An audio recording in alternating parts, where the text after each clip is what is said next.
देखिए, दिल्ली में 10 साल की अमावस की रात समाप्त होने वाली, उसका आज आखिरी दिन है, उसका निर्णायक दिन है। और मैं पूरी जिम्मेदारी से आपको यहाँ खड़े होकर के कह रहा हूँ, जैसे मैंने हरियाणा के चुनाव से पहले आपको कहा था और महाराष्ट्र के चुनाव पे भी इसी जगह खड़े होकर के कहा था, और वापस याद दिला के कह रहा हूँ, जिस दिन हरियाणा के चुनाव के मतदान के बाद आया था, तब आप लोगों ने मुझसे पहले आए हुए यात्री द्वारा दिए गए जवाब के आधार पर कहा था कि भारतीय जनता पार्टी की अब उल्टी गिनती शुरू हुई है, और पता नहीं उसके बाद में क्या क्या कहा था उन्होंने।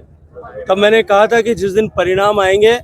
उस दिन सोम सर्वस्व पित्त कथा यहाँ पे उनको वापस याद आएगी।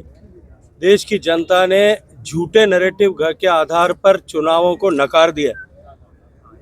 और परिणाम वही हुआ। हरियाणा में प्रचंड बहुमत के साथ हम जीते, महाराष्ट्र में नया रिकॉर्ड बनाते हुए हम जीते, और आज आप अपनी डायरी में सब लोग लिख लीजिए, भारतीय जनता पार्टी दिल्ली में पूरे बहुमत की सरकार, प्रचंड बहुमत की सरकार बना रही है। बीजेपी आ रही है, डबल इंजन की सरकार आ रही है, और आम आदमी पार्टी जा रही है। सर, लेकिन कांग्रेस सर, ने जिस तरीके से कुंभ को लेकर के टिप्पणी की है, देखिए, अगर सिर्फ शोभा कर देने तक की व्यवस्था की विषय होता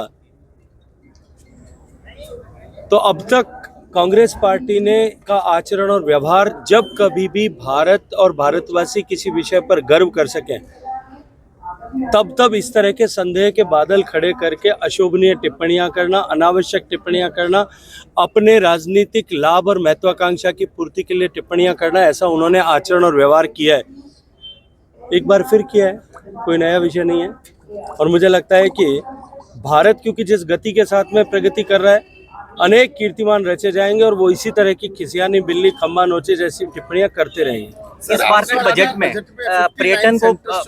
बजट को बढ़ा के 3 गुना कर दिया गया है, तो आप किस देखिए, माननीय प्रधानमंत्री जी के नेतृत्व में जब सरकार 2014 में पहली बार बनी, तब सरकार की प्राथमिकता ऐसी बुनियादी आवश्यकताओं की आपूर्ति करना था जिन पर पिछले 60-62 साल में, 6 दशक में, 55 साल तक राज करने वाली पार्टियों ने काम नहीं किया। गरीब के पास घर नहीं था, घर में बिजली नहीं थी, घर में शौचालय नहीं थे, पीने का पानी का प्रबंध नहीं था, गैस का चूल्हा नहीं था, सामान्य बैंक का खाता नहीं था, इलाज के लिए कोई व्यवस्था नहीं थी, और इंफ्रास्ट्रक्चर के दृष्टिकोण से भी भारत बहुत न्यूनता के स्तर पर खड़ा था। माननीय प्रधानमंत्री जी के नेतृत्व में पहले 10 साल में जिस तरह से इन सब आवश्यकताओं की पूर्ति और भारत के बेसिक इंफ्रास्ट्रक्चर को बनाने, बढ़ाने, दुरुस्त करने और फ्यूचर रेडी बनाने के लिए काम हुआ, उसके बाद में अब क्योंकि भारत पूरे विश्व के लिए आकर्षण का केंद्र बना है, निश्चित रूप से भारत में पर्यटन की संभावनाएं और भारत को दुनिया की तीसरी बड़ी अर्थव्यवस्था बनाने और विकसित भारत बनाने के सपने को पूरा होने तक 2047 तक भारत को $30 ट्रिलियन से बड़ी अर्थव्यवस्था बनाने के उस मार्ग में टूरिज्म बहुत बड़ी भूमिका का निर्वहन करेगा। आज भारत की इकोनॉमी में टूरिज्म का कंट्रीब्यूशन लगभग 5.6% है फॉर्मल इकोनॉमी में।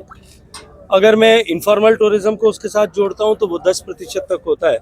लेकिन इसको बढ़ा करके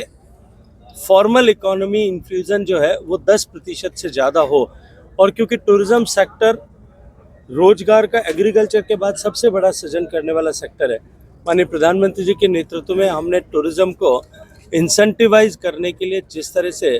वित्त मंत्री ने बजट प्रस्तुत किया है, जिस तरह से 50 आइकॉनिक डेस्टिनेशंस को डेवलप करने के लिए प्राइवेट इन्वेस्टमेंट को इंसेंटिवाइज करने के लिए इंफ्रास्ट्रक्चर का स्टेटस दिया है, जिसका पिछले दशकों से डिमांड हो रही थी, मैं ये मानता हूँ कि एक बड़ा बूस्ट टूरिज्म को इसके माध्यम से मिलेगा। इसके अतिरिक्त भी जिस तरह से 12 लाख रुपए तक की इनकम को टैक्स से एग्जेम्प्ट किया है, ज़ीरो कर दिया है, मैं आप सबको भी बधाई देता हूं, क्योंकि आप और मैं, हम सब लोग मध्यम वर्ग के लोग हैं, हम सब लोग सैलरीड क्लास लोग हैं। हमको 12,75,000 रुपए तक का टैक्स पर की इनकम पर अब कोई टैक्स नहीं देना पड़ेगा। ये मध्यम वर्ग को जो बड़ी सौगात दी है, और इसके चलते हुए मध्यम वर्ग की जेब में जो पैसा होगा, जो डिस्पेंसिबल इनकम बचेगी, जो बचत होगी, जैसा वित्त मंत्री ने, आदरणीय वित्त मंत्री जी ने ड्यूरिंग और बजट स्पीच उन्होंने कहा कि 25 लाख रुपए तक की इनकम वालों को टैक्स में 1,30,000 रुपए की बचत होगी, जो ये बचत होगी वो निवेशित या तो निवेश होगी या उसको जो है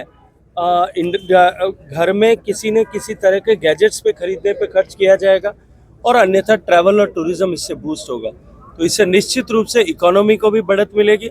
इससे इंडस्ट्री को भी बढ़त मिलेगी और इससे टूरिज्म को भी एक बहुत नई बड़ी उछाल और ऊंचाई देखने को मिलेगी। सर से ईआरसीपी जैसी योजनाएं नहीं आती है, ईआरसीपी में आपका नहीं, उससे आगे बढ़ करके मैं कहूंगा कि गमछा घुमाने से न तो सीटें जीती जाती है, न सरकार बनती है और न ईआरसीपी बनती है।